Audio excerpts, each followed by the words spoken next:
কথা লেখা কথাখিনি পঢ়ি দিছো না মই পঢ়ি দিম আৰু মনে মনে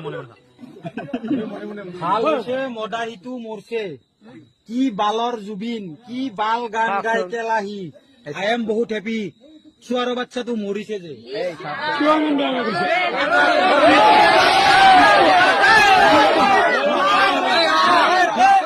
শুনক আপুনি কৈছিল এইটো প্লিজ আপোনালোকে এতিয়া আপুনি নাজানা মানুহৰ কথা নেকি তদন্ত কৰক হা বেলেগে সেইটো মাৰি দিব পাৰে প্লিজ মই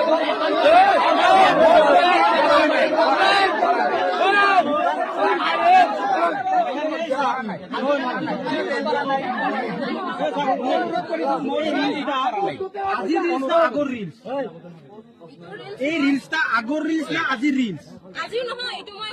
ইনষ্টাত মোৰ ছোৱালীটো কৰা নাই ইটা কেইথেন বস্তু আছিল এই ৰিলছটা এতিয়া মই পোষ্ট